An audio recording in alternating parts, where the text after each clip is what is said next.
पुण्यातले माजी नगरसेवक वनराज आंदेकर यांच्या हत्येची पुण्यासह संपूर्ण महाराष्ट्रात चर्चा होते। रविवारी रात्री वनराज यांची हत्या झाल्यानंतर पोलिसांनी या प्रकरणातल्या 5 आरोपींना अटक केली असून 15 जणांवर गुन्हे दाखल करण्यात आलेत। वनराज यांच्या बहिणी संजीवनी, कल्याणी यांच्यासह जयंत आणि गणेश कोमकर यांनीच वनराज यांच्या हत्येचा प्लॅन केल्याची माहिती समोर येते। तर कुख्यात गुंड सोमनाथ गायकवाडचाही या हत्येत सहभाग असल्यानं या हत्येला टोळी युद्धाचाही अँगल दिला जातोय। पण वनराज आंदेकर यांच्या हत्येनंतर आंदेकर घराण्याच्या आजवरच्या इतिहासाचीही चर्चा होते। आता पुण्याच्या राजकारणात आंदेकर कुटुंब गेल्या 25 ते 30 वर्षांपासून सक्रिय आहे। स्वतः वनराज यांच्या सोबतच त्यांचे काका, काकू, आई अशा सगळ्यांनीच पुणे महापालिकेत नगरसेवक म्हणून काम केलंय। त्यांच्या आत्या वत्सला आंदेकर यांनी तर पुणे महापालिकेचं महापौर पदही भूषवलंय। त्यामुळे पुण्यात आंदेकर कुटुंबाचं राजकीय वर्चस्व असलं तरी या कुटुंबाची मोठी गुन्हेगारी पार्श्वभूमी असल्याचंही समोर येतंय। गेली 4 दशकं या कुटुंबाची मध्यवर्ती पुण्यात दहशत होती। वनराज यांच्या हत्येची तक्रार देणारे त्यांचे वडील सूर्यकांत यांच्यावरही हत्येसारखे अनेक गुन्हे दाखल आहेत। त्यामुळे टोळी ते राजकारण असा आंदेकर कुटुंबाचा गेल्या 40 वर्षांचा इतिहास नेमका कसा राहिलाय त्याची स्टोरी सांगणारा हा व्हिडिओ। नमस्कार, मी शार्दूल आणि तुम्ही बघताय बोलभिडू। 1960-70 मध्ये मुंबईसह राज्यात गुन्हेगारीची पायमुळं रोवायला सुरुवात झाली होती। त्यावेळी महाराष्ट्राची सांस्कृतिक राजधानी अशी ओळख असलेल्या पुण्यातही अनेक गँग ऍक्टिव्ह होत्या। भाजी विक्रेता असलेला नारायण जगतापनं आपली टोळी तयार करून मटका, अवैध दारू विक्रीचे अड्डे खुद्द पुण्यातल्या पेठ परिसरात सुरू केले। अप्पा तारू, जान मोहम्मद पठाण, रामपुरी ब्रदर्स, अकबर खान यांनीही पुण्यातल्या भवानी पेठ कॅन्टोन्मेंट भागात, तर सोमा लांडगे, अनिल अल्हट, चंगा थोरात यांनीही सोमवार पेठ, गुरुवार पेठ भागात आपले अवैध उद्योग सुरू केले। तसं पाहायला गेलं तर या टोळी माफियांचा अंडरवर्ल्ड किंवा प्रत्यक्ष गुन्हेगारी क्षेत्राशी कोणताही थेट संबंध नव्हता, पण त्यांनी आपल्या टोळ्यांच्या माध्यमातून खुद्द पुण्यात दहशत निर्माण करायला सुरुवात केली होती। यापैकीच एक होती ती आंदेकर टोळी। 70च्या दशकात जुने कपडे घेऊन नवीन भांडी विकणं हा गुरुवार पेठेतल्या आंदेकर कुटुंबाचा मुख्य व्यवसाय होता। पण आंदेकर कुटुंबातील बाळकृष्ण उर्फ बाळू आंदेकर हे पुण्यातल्या काही टोळ्यांच्या संपर्कात आले आणि त्यांनी जुगार, मटका या मार्गांनी गुन्हेगारी क्षेत्रात पाऊल ठेवलं। पेठेसारख्या पुण्याच्या मध्यवर्ती भागात बाळू आंदेकरांनी आपली टोळी बनवून आपलं वर्चस्व निर्माण करायला सुरुवात केली। सुरुवातीला मटका, जुगार, गावठी दारूची विक्री करता करता या टोळ्या खंडणीसारख्या गंभीर गुन्ह्यांमध्येही सक्रिय झाल्या। यातूनच वर्चस्वाच्या लढाईतून पुण्यातल्या या टोळ्यांमध्ये टोळी युद्ध सुरू झालं। अप्पा तारू टोळीच्या गुंडांवर हल्ल्यांची मालिका सुरू करून बाळकृष्ण आंदेकरांच्या टोळीनं पुण्यात आपली दहशत निर्माण केली। या टोळीत कुख्यात गुंड प्रमोद माळवतकरचाही समावेश होता, पण अंतर्गत वादामुळे प्रमोद माळवतकर टोळीतून बाहेर पडला।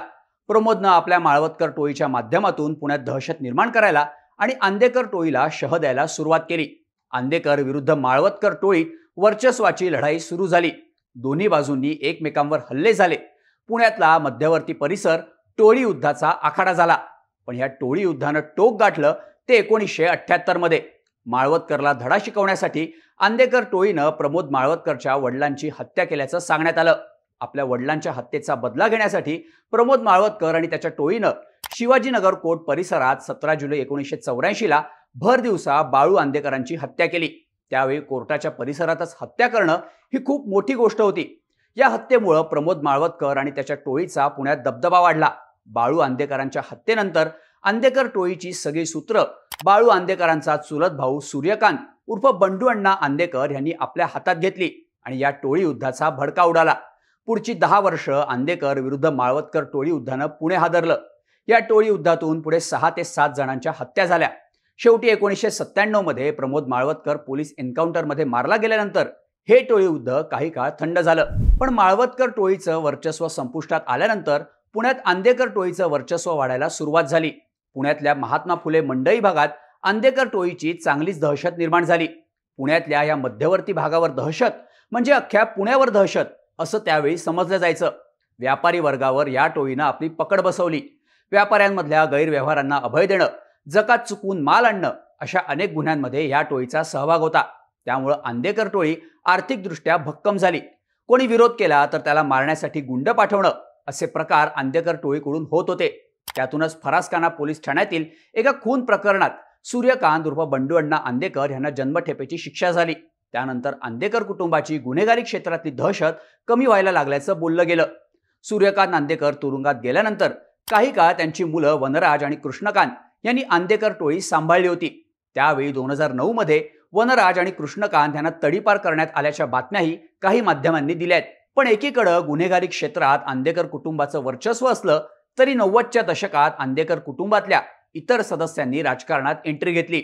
1992 मध्ये सूर्यकांत यांचे सख्खे भाऊ आणि वनराज यांचे काका उदयकांत आंदेकर पुणे महापालिकेत नगरसेवक म्हणून निवडून आले. 1997 मध्ये झालेल्या पुणे महापालिकेच्या निवडणुकीत काँग्रेसला चांगलं यश मिळालं. या निवडणुकीत आंदेकर कुटुंबियांशी संबंधित 4 जणही निवडून आले. त्यावेळी काँग्रेसच्या तिकिटावर बाळू आंदेकर आणि बंडू आंदेकर यांच्या भगिनी वत्सला आंदेकर सुद्धा निवडून आल्या आणि 1998-99 या काळात त्या पुणे महापालिकेच्या महापौर झाल्या. वत्सला आंदेकर या वत्सला अक्का म्हणून पुण्यात प्रसिद्ध होत्या. यामुळे राजकारणात आंदेकर कुटुंब चांगलंच सक्रिय झालं. 2012च्या महापालिका निवडणुकीत वत्सला आंदेकर यांना काँग्रेसनं तिकीट नाकारलं. तेव्हा त्यांनी अपक्ष म्हणून निवडणूक लढवली. त्यात त्यांना यश आलं नसलं तरी बंडू आंदेकर यांच्या पत्नी राजश्री आंदेकर या 2007 आणि 2012 अशा सलग 2 टर्म पुणे महापालिकेत नगरसेविका म्हणून निवडून आल्या. बंडू आंदेकरांचे धाकटे भाऊ उदयकांत आंदेकर आणि त्यांच्या पत्नी लक्ष्मी आंदेकर याही नगरसेवक झाल्या. याच कुटुंबातील गणेश आंदेकर आणि रमाकांत आंदेकर ही पुणे महापालिकेत निवडून आले. वनराज आंदेकर हे सुद्धा 2017 मध्ये नगरसेवक झाले.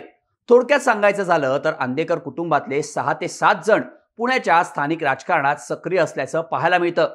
त्यामुळं पेठ परिसरात आंदेकर कुटुंबाला पर्याय नसल्याचं बोललं जायचं. एकीकडे आंदेकर कुटुंब राजकारणात सक्रिय झालं तर दुसरीकडे वनराज आंदेकरांचे वडील सूर्यकांत उर्फ बंडू अण्णा आंदेकर जन्मठेपेची शिक्षा भोगून बाहेर आले. बंडू अण्णा तुरुंगातून बाहेर आल्यानंतर त्यांनी लोकांना खूप मदत केली. आपल्या समाजातल्या लोकांची लग्न लावून देणं, परिसरातल्या लोकांना आर्थिक मदत बंडू अण्णा करायला लागले. बंडू अण्णांकडे कोणतंही काम दिल्यानंतर ते पूर्ण करतात अशी लोकांची भावना निर्माण झाली आणि बंडू अण्णा लोकांचे मसिहा झाले. पण यासोबतच बंडू अण्णांच्या येण्यानं थंड झालेली आंदेकर टोळी पुन्हा एकदा सक्रिय झाल्याचं बोललं गेलं. त्यांच्या विरोधात खुनाचा प्रयत्न, शस्त्र बाळगणं, हाणामारी, खंडणी अशा गंभीर गुन्ह्यांखाली अनेक गुन्हे दाखल झालेत. पोलिसांनी बंडू अण्णांना आतापर्यंत 3 वेळा मोक्का अंतर्गत अटकही केली आहे. सप्टेंबर 2023 मध्ये बंडू अण्णांच्या मुली संजीवनी आणि कल्याणी यांचे पती जयंत आणि गणेश कोमकर यांचा साथीदार असलेल्या निखिल आकाडेवर हल्ला झाला. त्यावेळी बंडू अण्णांवर पोलिसांनी पुन्हा एकदा कारवाई केली. पण त्यावेळी वनराज आंदेकर यांनी आपल्या राजकीय वजनाचा वापर करून सूर्यकांत यांच्यावर गुन्हा दाखल होऊ नये यासाठी प्रयत्न केल्याचे आणि त्यांची जामिनावर सुटका केल्याची माहिती काही माध्यमांनी दिली आहे. त्यामुळेच बहिणी आणि दाजींचा वनराज यांच्यावर राग असल्याचं सांगितलं जात आहे. तसंच कुख्यात गुंड सोमनाथ गायकवाडनं वनराज यांच्या हत्येची सुपारी घेतल्याची माहिती मिळते. सोमनाथ गायकवाड हा सुद्धा आंदेकर टोळीतून बाहेर पडलेला होता. पण आंदेकर टोळीनं हल्ला केलेला निखिल आखाडे हा सोमनाथचा आतेभाऊ असल्याची माहिती माध्यमांनी दिली आहे. त्यामुळे आंदेकर टोळीकडून आपल्याला धोका असल्यामुळे त्यानं वनराज आंदेकर यांची हत्या केली असावी अशी माहिती प्राथमिक तपासात समोर येते. या प्रकरणाचा पोलीस शोध घेत आहेत. आता वनराज आंदेकर यांची हत्या कौटुंबिक वादातून झाल्याचं समोर येत असलं तरी त्यांच्या कुटुंबाचा 40 वर्षांचा गुन्हेगारीचा इतिहास बघता याला टोळी युद्धाचा अँगलही दिला जातोय. या संपूर्ण प्रकरणाबद्दल आणि आंदेकर कुटुंबाच्या इतिहासाबद्दलची तुमची मतं आम्हाला कमेंट करून नक्की सांगा आणि अशाच माहितीपूर्ण व्हिडिओसाठी बोल व्हिडिओच्या YouTube चॅनलला सबस्क्राईब करायला विसरू नका.